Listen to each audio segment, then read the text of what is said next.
They call it the Dead Zoo. Officially, it's the National Museum of Ireland Natural History, but nobody really calls it that. It stands on Dublin's Merrion Square like a child's toy box, filled with 10,000 mysterious, fragile specimens. All fascinating. Some beautiful, some just plain creepy. I remember coming in here as a child, and it was always your favourite place to go. This was Aladdin's cave to a child. It still takes your breath away, doesn't it?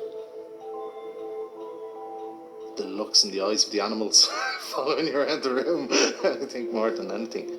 I was only a child, it seemed much bigger and much more imposing then. And mysterious, you know, because it's so tangibly old, and everything here has that kind of Victorian feel.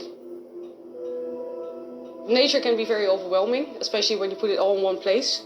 It feels like you're kind of part of it when you're in a room like this. So I feel very much at home here. I love the Dead Zoo. I love the sense of history that you get when you walk in. The ambience as well as the collection is really what I love, and frankly I do this job because I love it, and it's not the kind of job you do if you didn't love it. Now these objects, including 2 massive whale skeletons hanging from the ceiling, need to be moved so that the building can be restored. It's an enormously complicated task that will take 4 years to complete.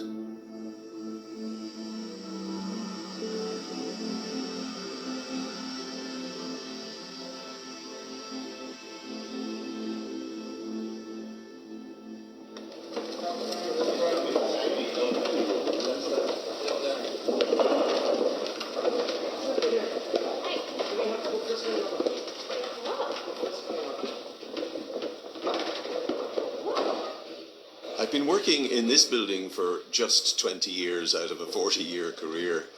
I was working in the fossil collections and other parts of the museum before I got the job managing the Natural History Department in 2001. My role is to make sure that the specimens in these collections, which go back, right, some of them into the 18th century, back into the 1790s, that these things are well looked after, well cared for, and in a place that's good for them. And that's the fundamental problem with this building. It is not a good place for the objects it contains. I've been working in the Dead Zoo on and off since 2005. So I started my museum career here, really. I went away, worked in museums in London, and learnt a lot from that, and then came back here in 2016. I'm probably the least Italian-looking Paolo in the world. My dad's from India, and my mum's from England. But my dad's family originated in I think it was Milan, if you go back far enough. According to my mum, I wanted to work in a museum since I was about 4 years old. So she used to take me to the Natural History Museum in London, and I kind of hooked from that point on, really. I've always had a love for museums, and it just continued. Inaugurated in 1857, built of granite and Portland stone, the building survived the end of the British Empire. But in the 21st century, it's in bad need of repair. The problem with this building is that part of the beauty of it is the fact that it's very old. And unfortunately, because it's very old, it's also falling apart. It has a leaky roof. It allows dust and dirt and air to blow around the place in the building. There's virtually no insulation. There's a lot of moth problems in the building. And basically, it needs a lot of work in a lot of areas. So we are starting with the roof as the most fundamental part of any old historic property. So the first thing we had to do was to take out the steel frames in the attic space that suspend the whales. So obviously, the first thing we had to do even before that is to take the whales off the end of those suspended metal bars and chains. What we've been doing over the last week is moving some of the largest of the animals in order to make room to put the base of scaffolding onto the floor where those exhibits have been sitting for over 100 years. Moving taxidermy, it's kind of like moving furniture, basically upholstery. When it comes to skeletons, they are a much, much bigger job. Bones are a mixture of kind of mineral and protein, and as they get older, and especially when you're in a space with lots of light like this, the protein can deteriorate, and the protein is what gives it flexibility. And so as soon as you remove the flexibility, it just becomes very brittle and it can fracture very easily. No, that's pretty firm. Right, I'm just going to gently have a go because I think that's the only way I'm going to find anything out at this point.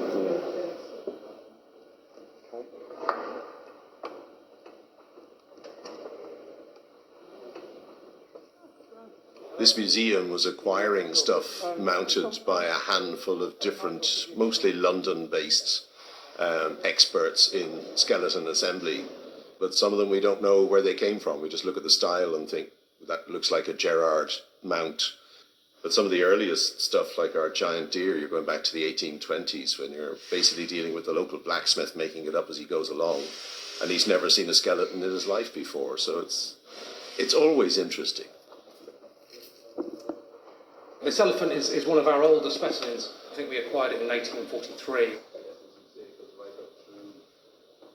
With anything with a kind of an armature which is holding up the skeleton, what you want is to have as much of the ironmongery kind of visible as possible, because otherwise it's really hard to work out how it's put together. And in this case, the bone is hiding all of that kind of ironmongery. And usually you can sort of see it. So if you when you look at the front legs, you can see that there's a kind of an arch here of steel, and then there's the steels coming up on the inside, and you can see all the attachment points. Here, can't see anything, and what we thought was a relatively simple system is not actually that simple. It's much more complicated than we thought. All of this was piled up inside the top of the skull of the elephant. And you know, there's more up there. I mean, I haven't dug everything out. This is just what we pulled out so I could actually see inside. And there's all sorts of things in there. And you can probably make out that apple is rock hard. It doesn't look like an apple, but it is. That must have been up there for decades, possibly. It could have been up there a century.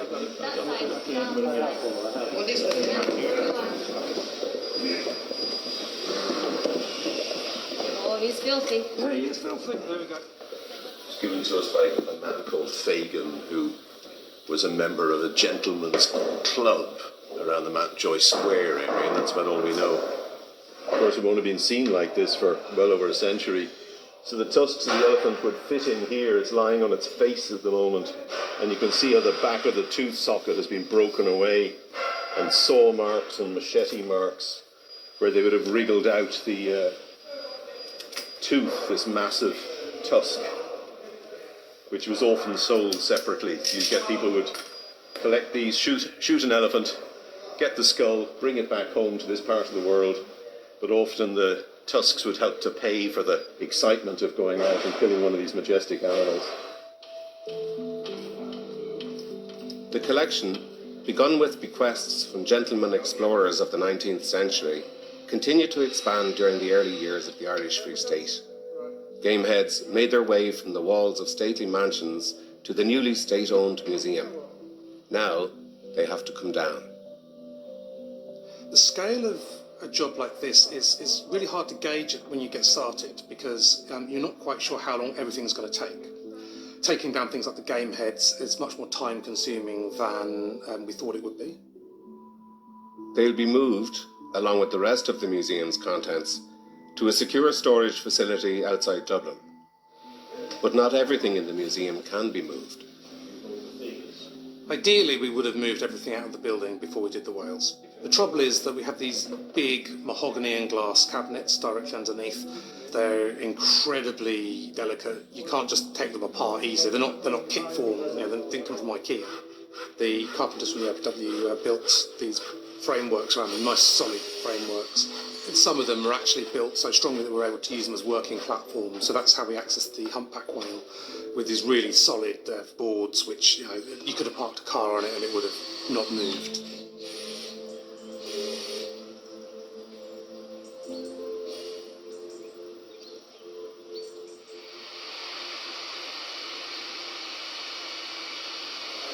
This morning I've been brush vacuuming the surface of the whale. It's really very simply just to aid in the disassembly of the whale. So the whale dismantlers are coming and we want them to be able to see what they're doing, to have a good grip and not to get a big bunch of dust in their face as they go along. I'm very happy never have I been this close to one hanging. It's pretty rare that you get the opportunity. We're cleaning these whale skeletons simply so that we can see every join, every crack in any bone, the heads of every single boat, try to understand the engineering of what holds it together. Because there are no drawings or photographs of the process of putting these whales together and suspending them in the museum. So it's basically an archaeological dig with heavy engineering and significant weights and quite a few players involved. They asked for a person who could dismantle whale skeletons, and I do that a lot.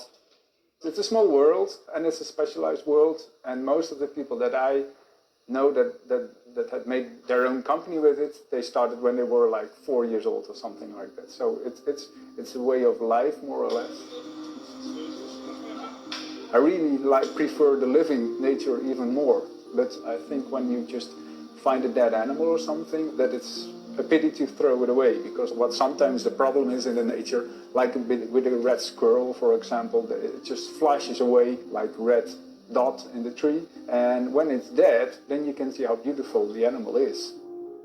That's how I started, by finding a red squirrel, actually, when I was really small. Took it home to my parents, and they said, don't you can find yourself another hobby or something, because it starts to smell, and then you learn in small steps, okay, how can I stop it? That's not going to smell, and it grows into this.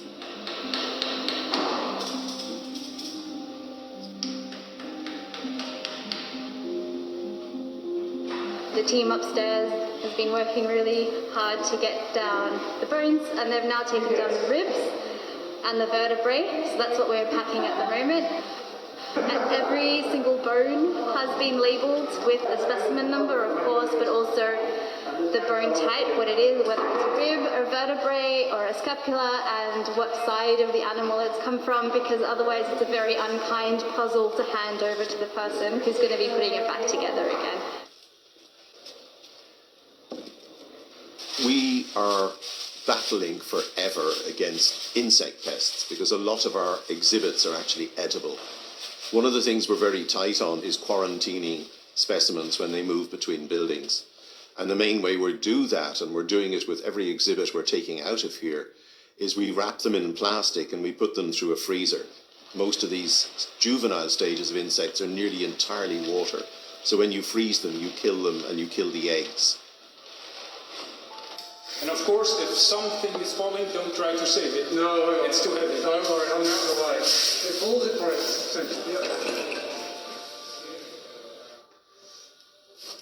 This is the end of whale number 1. It's taken 2 weeks to dismantle the whale, and this whale is a fraction of the size of the much larger whale that we'll be facing in a month and a half or so.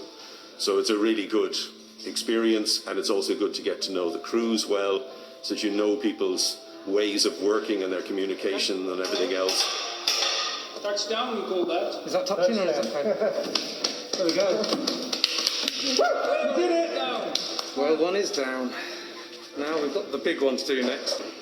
We've learnt a lot of lessons from this one. Well, I've learnt a lot of lessons. I think Michael knew everything already. And so, you know, I think we're in good hands for the next step, but it's still a big job. That's perfect. There we go. Look at it. Look at it. Beautiful. Sam's on the hunt.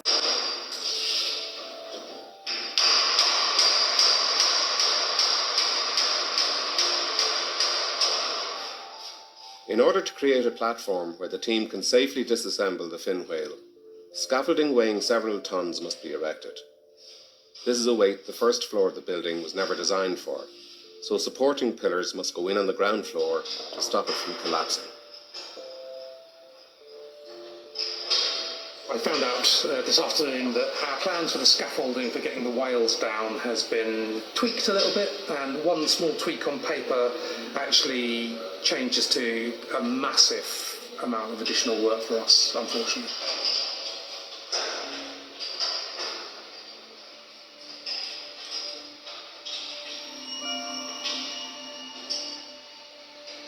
The Dead Zoo has one of the world's largest collections of Blaschka models, glass replicas of sea creatures made by Rudolf and Leopold Blaschka, a father and son team working in Dresden at the end of the 19th century. What the Blashkas were doing is recreating some of the animal life that you find in the oceans, the invertebrates, the small things with no backbone. Yeah, we've got around 560 of them in the collection. There are a lot of other collections that have Blashkas, but we have some of the very good rarest ones as well. And so the last set that they made were sponges. So we have probably one of the only reproductions of a sponge wall which is still around. I think there are only 7 of this particular one ever made, and we know that several of them were destroyed in the Second World War during bombings. Yeah, they're irreplaceable, they're priceless, they are not the kind of things you want to be moving around when you're not familiar with them, and unfortunately they're in the way.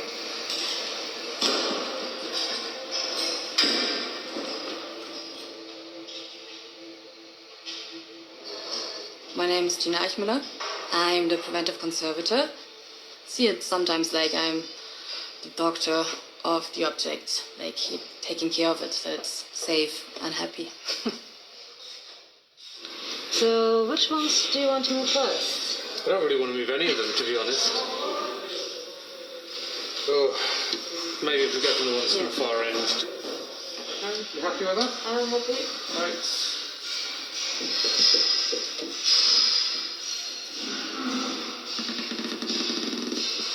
Okay, I'm clear.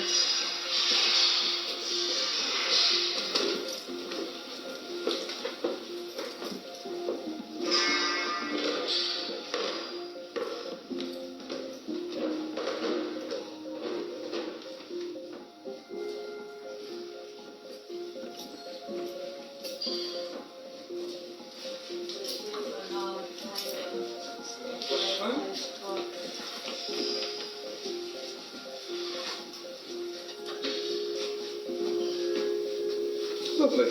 There you go. Okay, my responsibility is to defend the objects. And depending on the condition of the object, on the material, the preparation technique, and the value, I make a decision how we handle and pack objects. Is it rolling? I know it's an annoying role because you're always the one like defending the object, standing there telling everyone, okay, let's calm down, have a think about it, and then start doing something. Maybe it doesn't have enough space. No, he does have enough space on the tray. Oh, we have enough space. There's loads of space. This is going to be interesting. I don't think it is possible.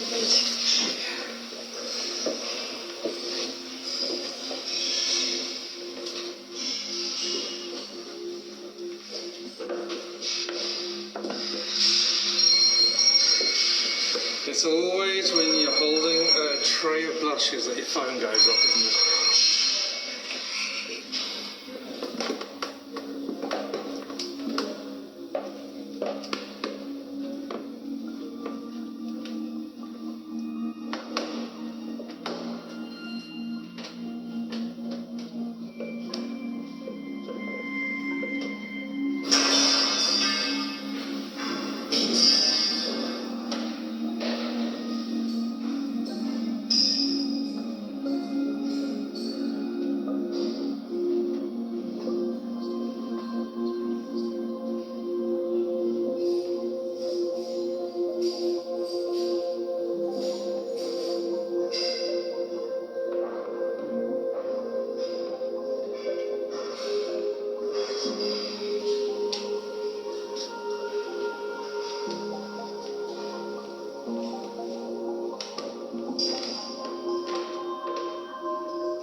Just think, that's probably more Blashkas than most museums have in their entire collection. Okay.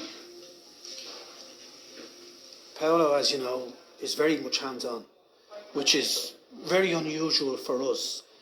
We're used to people saying, this is what we want you to do.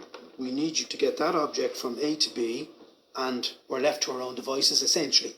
It's great to have somebody that you can bounce off. They know what they're doing. They've been there, they've done that, so huge benefit to us. It's a family environment here, it seems, you know, and it's been great for the problem-solving end of it, for sure, because they know the limitations of the specimens and how they can be moved, and we know what we can do and how best to move things. The whale plan has changed a little bit. Okay. The way things are scheduled, the guy who's been doing the whale has got a T-Rex to put up in the Netherlands, and he's booked out for a slot of time, and it's going to overlap with our schedule for this now, and that's now likely to be pushed back to December. As Dublin City prepares for its first Christmas under COVID-19, Michael van Leeuwen takes a break from assembling a T-Rex in the Netherlands to begin work on the second and far more challenging of the Dead Zoo's 2 whales. Hello, it's good to have Michael back, because he's going to be doing us a big solid favour by getting this whale down for us, hopefully in the time slot. Nobody wants to have to be doing these sorts of things like at Christmas. It causes lots of issues, because of course Michael's coming from overseas. He's got a lot of other big jobs on. He's still got a Tyrannosaurus to finish installing. So if we can't get it done in this window, we may be looking, waiting quite a long time before we can get back over and do it again.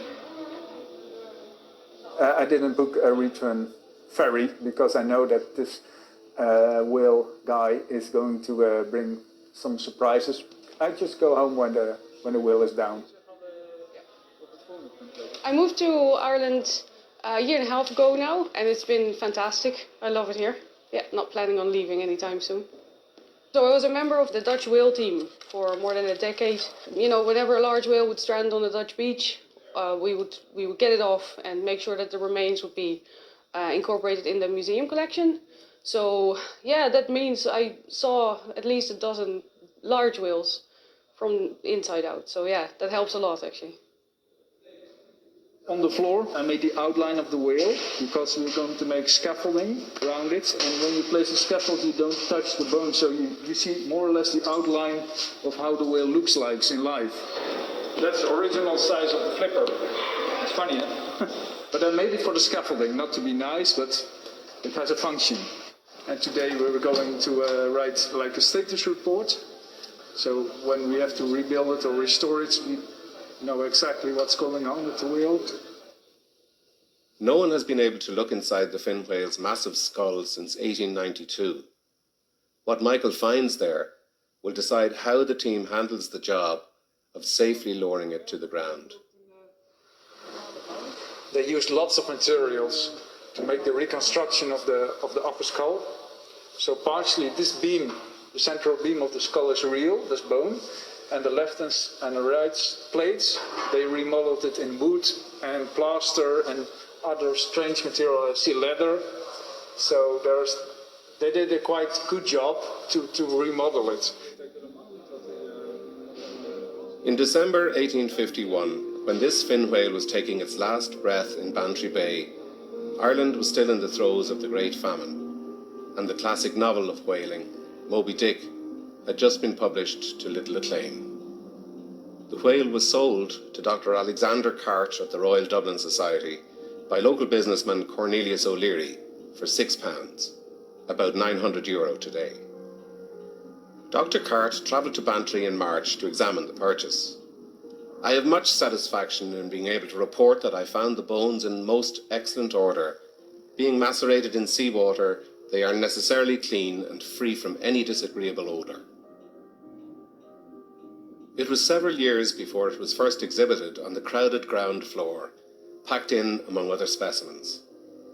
Then, sometime before 1892, the skeleton was moved to its current position, suspended from the building's roof. Back then, the museum used gas lighting. These great cetacean bones were hoisted to the ceiling in the orange flicker of coal gas flames. You see, after all those years, still the whale oil drips out. It's not like varnish or something. It's really sticky. So that goes on and on. If you don't clean the skeleton really good with maceration and things like that, it happens. It's inside and it just wants to come out. From this ribbon to the other one that's hanging here, this is fake, more or less. Like really good. They really did a good job, you know, with plaster probably. So we'll do a test also, but the structure looks different than the original bone. We know the length of the whale matches the records at the time, so they were selling a complete whale that had its full 20-meter length or so. But it's quite possible that the thinner parts of the body, including the tail, would have been quite rotten. And it may be just that the taxidermist felt, I can do better by making replicas of each of these pieces of the tailbone than using the originals that might be in a pretty poor condition because the animal was partially decomposed by the time the taxidermist got his hands on it.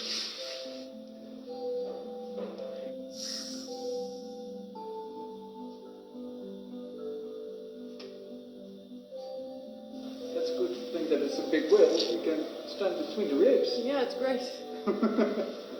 Loads of space.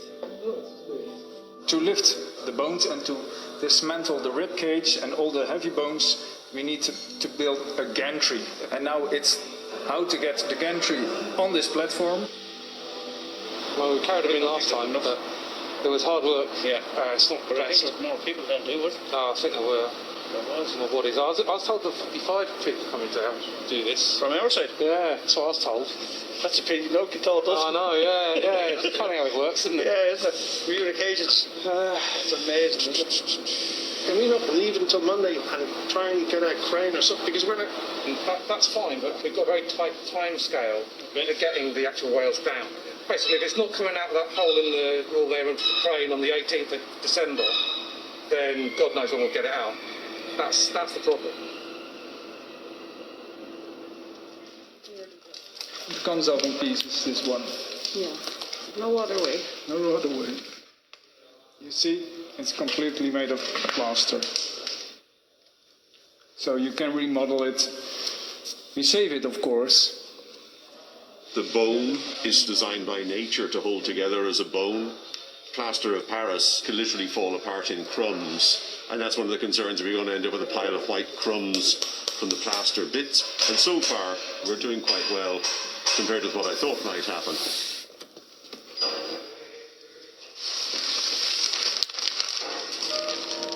It's out here, it's kind of waiting to go up, but we don't have a plan for getting the stuff actually in the building. I think we could probably, the guys are working on the tail at the moment, and those vertebrae they could be taking off, so we could probably get away without the gantries for a couple of days. I think there's enough to keep everyone kind of ticking along. These plaster replicas will be preserved so they can be remodeled using more modern technology when the whale is put back together. Perfect. That's actually the last one we can do, and then I need a gantry. Okay. Yeah, that gantry is proving to be a nuisance. We had a few setbacks trying to get gantries in. That put a bit of a kibosh on things, but we've got a solution in the form of a crane with Jack. So we've got a plan there. So hopefully, once a crane gets here, we'll start actually getting things moved in and getting things put up.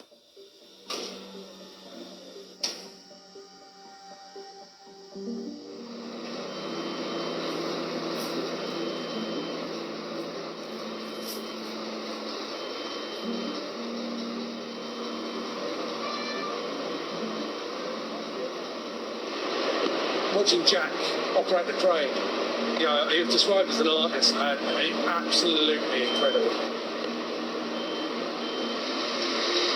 It's the difference between having a screaming nightmare trying to manhandle these up those stairs and just getting someone, he makes it easy.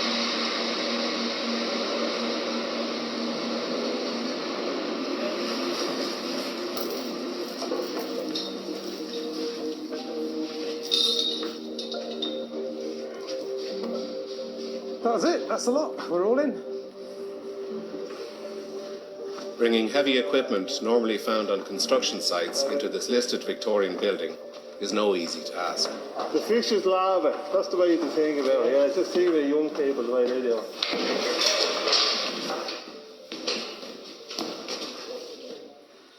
Nothing's easy in this place. I didn't think when I was in here we'd be trying to be moving this chair. This up right here.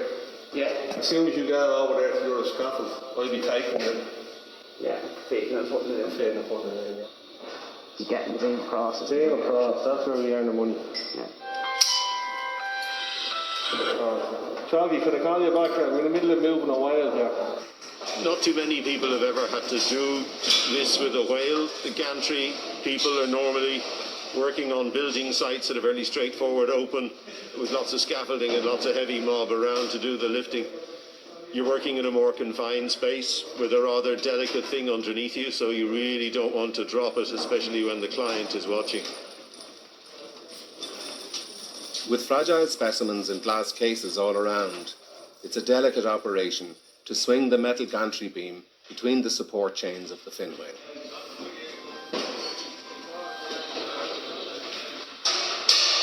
That's what I like to hear.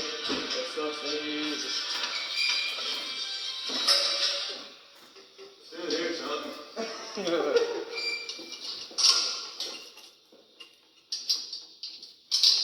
Wednesday. Nice. Well done. Well done. Good stuff. Yeah. Well done. Wednesday. Oh, I'll give you both. Well done, sorry.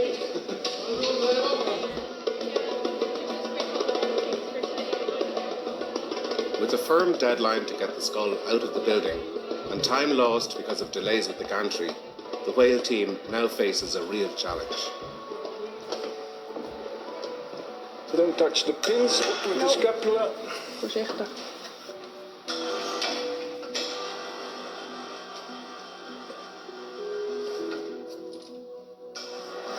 And it's going to be, yeah, like this. That's it. Yeah, that's one down. Hooray! So I will take the straps out. Yeah. And then see if I can detach the scapula also. So this is the only piece of real bone in this entire limb. And this is a plaster replica that's so accurate and well done. It's got the same kind of texture. And these are carved in timber. I'm actually able to see wood grain in places, which is similar to the kind of grain you'd see in bone. But again, these have been distressed and modelled to be really accurate. And the suspicion is overall, because these are so accurate and well made, that in fact they were replacements for original stuff that was part of a decomposing whale skeleton. Because where else in Ireland in the 1850s and 60s, when they were putting this together, would you have been able to find bones of the right size, shape and biologically correct? We have no background information in the archives, at least nothing we've found yet, that tells us about any of this replica making process.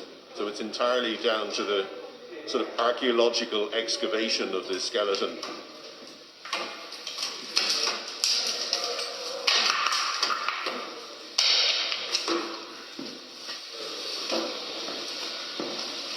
See, it's only plaster and the old wire. So first you attach the old wire and then they attach it to the bone. And for security they put this iron rod also in and then they plaster it all the way around just to make it look nice actually. Ja, daar kan je niet van opstaan. Zo kunnen we dat doen.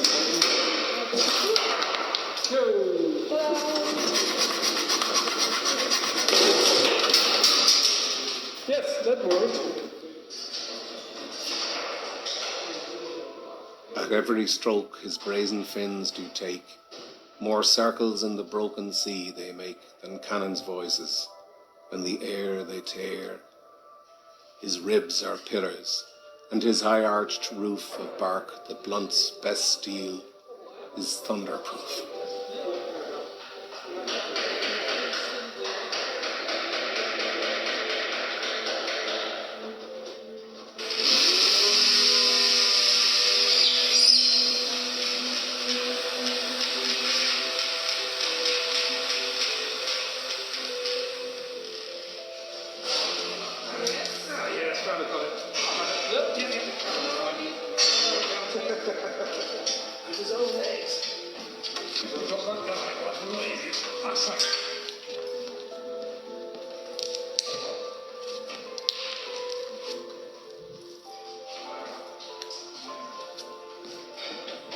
Now, taking down a whale in one piece is problematic.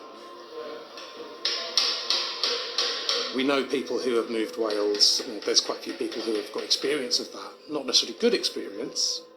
There's a report of a fin whale that was moved in Barcelona, which collapsed, fell apart, smashed when it hit the floor, and then they had to spend several years repairing it. And so we learned a lot about what not to do, and really that kind of highlighted that you really do need to get in someone who understands historic whale specimens. You can't just use a standard conservator who doesn't really understand the anatomy, because you really need to understand how a whale goes together in order to understand how it's going to come apart.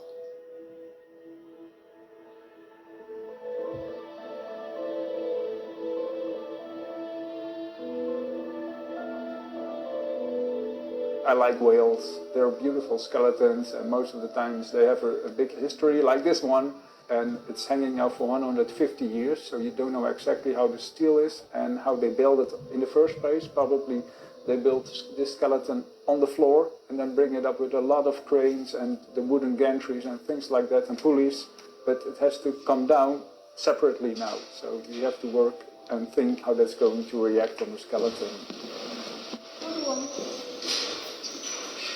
The guys have just removed the third and second cervical vertebrae, neck vertebrae, and they're on to the last one now, which is the atlas, which is what holds the skull in place. And this is where all of the excitement of how that steel bar connects into the skull gets discovered once that particular piece is out. Double. It's like a cave. We found it. The treasure. For me, that's what it's all about, getting that skull started tomorrow. I'm really hoping we can get everything out on Friday. So you'll be having an early night then? No, it's my anniversary, so off for a meal with my wife, so I'm looking forward to that.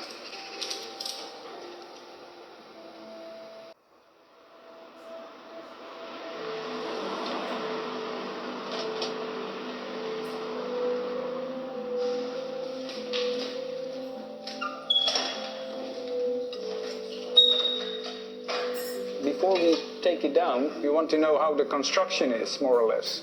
This part is hovering. It looks like it's attached to this pole, but it's not. It's only supporting the lower jaw. We want to lift the skull and lower the lower jaws, but it's actually made for lifting it completely.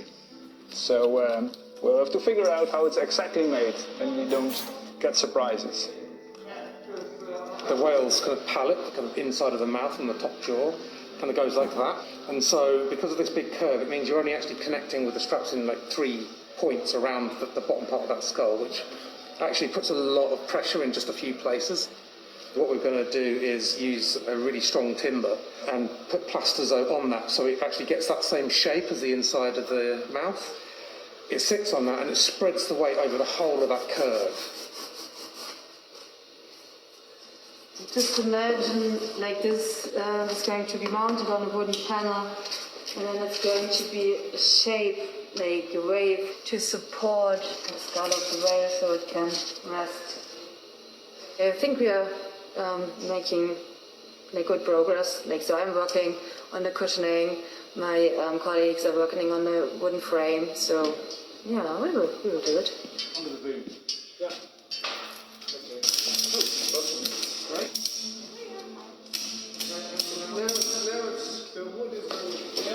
Cool, thank you very much. Can we get some slightly chunkier as well? This is actually a really good size, this one here.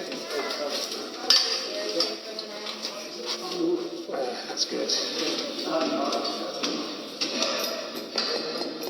Hey, that's good. Yeah, great. That's a good start. Yep. Yeah. Well, that sounds good. Yeah, that sounds good.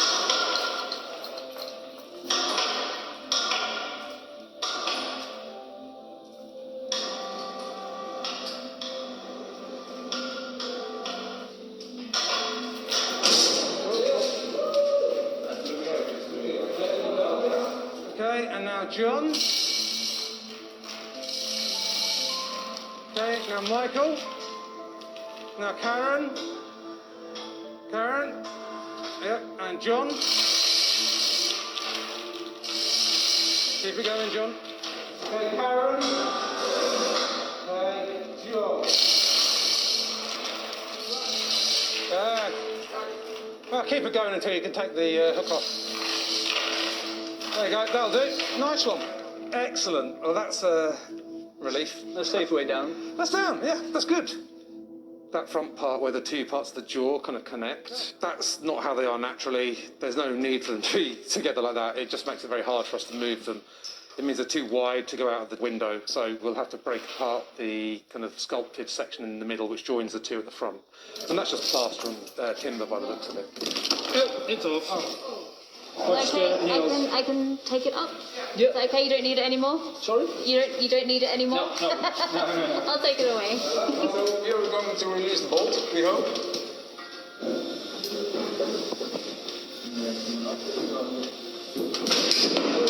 The last bolt, the one that supported the fin whale's skull since Victorian times, must be loosened before the skull can come down. But it doesn't want to let go. It's always the last bolt. It's always the last It's part. always the last. That's because the last part's always the biggest. Paolo, I think you can help us.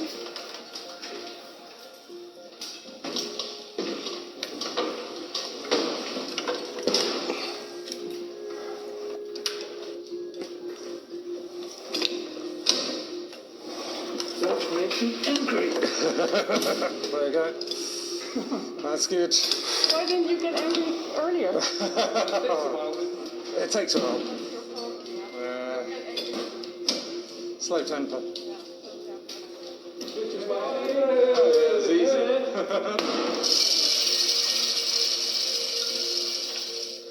Yeah, the Christmas break is looking good right now. It's looking really, really good. You can generally get a good sense of just how stressed and exhausted I am by how much hair I've got, because I normally try to keep it shaved completely off, and I just haven't had time or energy to do it. Every single minute of every single day, even when I'm asleep, I'm thinking about this. It's like my dreams involve me like undoing bits of whale and taking them down. It's still dropping. It's still dropping.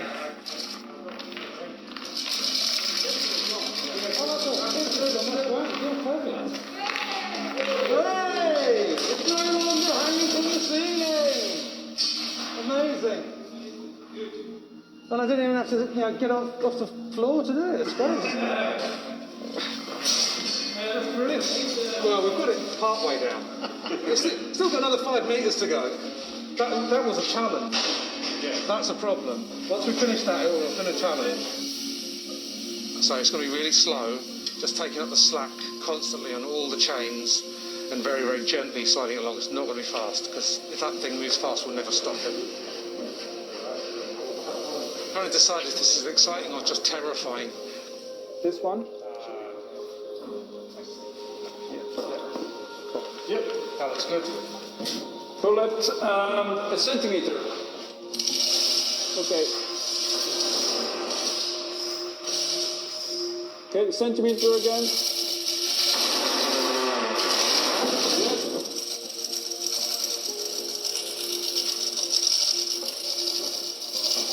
Okay, slowly. Centimeter, Paolo. You stand up here. Don't do that. No. Don't do that. Oh, yeah, you can swing it. Yeah, that kind of works. Until it actually started to move, we didn't really know how heavy it was going to be, how stable it was going to be, where its kind of centre of gravity was going to be. We had a rough plan, but that plan changed mid-action, so to speak. Lower it down.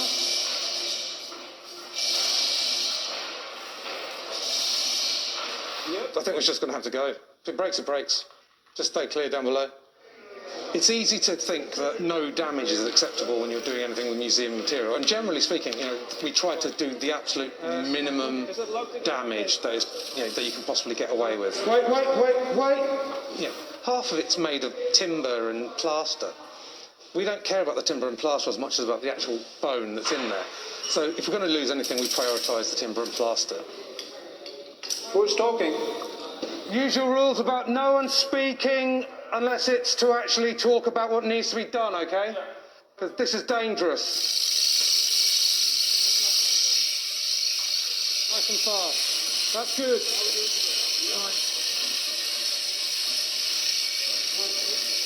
Okay, pull it, Nigel, slowly.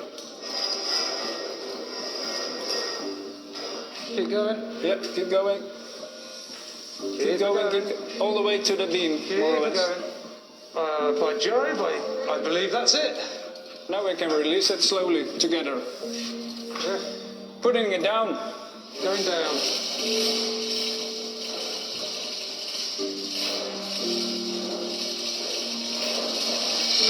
Get excited. Yeah.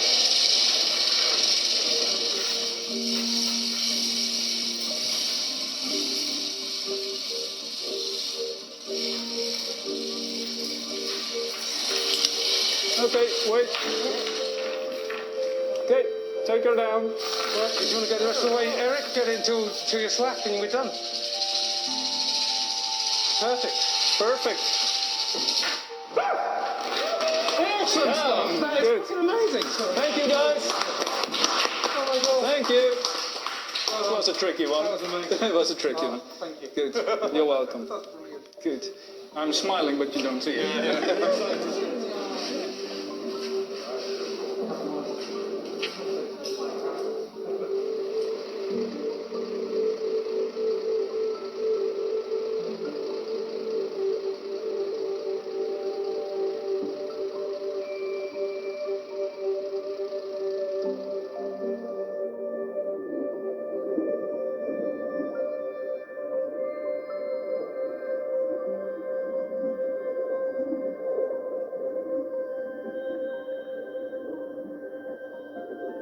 Speak, thou vast and venerable head, muttered Ahab. Speak, mighty head, and tell us the secret thing that is in thee. That head on which the upper sun now gleams has moved through this world's foundations. O head, thou hast seen enough to split the planets.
The whales, they're big and they were kind of essential to get down, but frankly, they were two objects. I've got another 3,000 to get out of here in the next couple of months. So for me, that's one big headache gone, but I have plenty of more headaches. There are headaches everywhere. There's a lot to be done before the Dead Zoo can open its doors to the public again. But the team is embracing the challenge of fixing the problems here without destroying the things about it that people love. One of the things that everybody says to us is, I hope they're not going to ruin this museum. And we've had that, it's not so much as a question, but as an instruction. We have a very loyal and large fan base. We realise what an important treasure we have. My best hope is that people will walk in here and say, oh, what was the fuss about? What did they do? I can't actually see the join. And that for us will be the most successful version of this building we can achieve.